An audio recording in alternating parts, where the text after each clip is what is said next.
If you're interested in increasing the performance or extending the life of your Mac, you may consider upgrading your hard drive to an SSD or solid-state drive. Many people using the new MacBook Air or MacBook Pro have already experienced the extra performance provided by a Samsung SSD, which comes standard in these new laptops. So if you've had your Mac a few years and find your system slowing down and becoming less responsive, a Samsung SSD might be just what you're looking for. Before you begin the installation, it's important to make sure that you have everything you need to get started. Luckily, Samsung SSDs come with all the parts you need to upgrade your laptop. At most, you'll need to provide a screwdriver, but check all your parts before you get started because you don't want to open the Mac and then realize you're missing something. Now follow these steps to install your Samsung SSD. First, you'll want to clone your hard drive to the new SSD, so you'll be able to boot with this newly installed drive. To clone your SSD with your old hard drive, be sure your computer is connected to its power source and powered on. Connect the new SSD to the provided USB SATA kit. Then connect the USB to your computer. If a prompt to initialize appears, click Initialize. Now in the Finder menu bar, select Go and click on Utility. Then find and select Disk Utility from the list. In the Disk Utility window, select your new SSD from the sidebar. It will have an orange icon next to a generic name. Select the Erase tab at the top of the window. Now, in the Format drop-down menu, choose Mac OS Extended Journaled, and name this drive something you'll remember, like Samsung SSD. Then click Erase at the bottom right of the window. Do not worry, there is no data on this drive yet. All you are doing is formatting it to work with your computer. Confirm the erase in the window that appears. Once the format is complete, you may be asked if you want to use this disk as a backup. Select Decide Later or Do Not Use.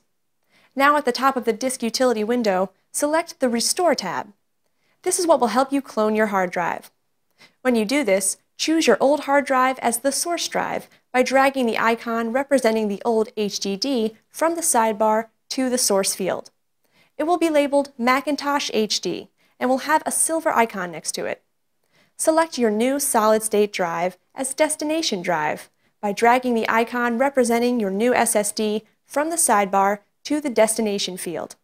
It will be named Samsung SSD, or whatever you named it, and have an orange icon next to it. Be sure the Erase Destination box is checked, and then click the Restore button at the bottom right. Confirm the restore by clicking Erase in the pop-up window, and then enter your computer's password if asked. The process will now begin. The cloning process may take several hours depending on the amount of storage you have, so just relax, read a book, watch a movie, take a nap. It's your time now. Once the process has completed, you can power off your laptop.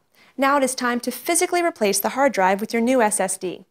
Safety first, so remove the power cable. Remove the screws on the bottom and set them aside. Then gently remove the cover. Now locate the battery and disconnect or remove it to discharge the computer. Locate the hard drive and begin unscrewing the drive cover. This holds the hard drive securely in place. Don't take out the screws entirely though, just loosen enough so you can remove the hard drive cover. Then gently pull the hard drive out of its bay and disconnect the SATA cable. Now, before you continue, find the screws attached to the hard drive. Remove all 4 of them and insert them into your new Samsung SSD. These hold the drive in its bay. Now connect the SATA cable and install the SSD into the drive bay. Then put the drive cover back and screw it in place. Remember to reconnect or replace the battery too. Power is a good thing. Now put the computer cover back on and replace all of the screws in their proper place. Finally, replace the power cable and boot your Mac as normal with your new Samsung solid-state drive.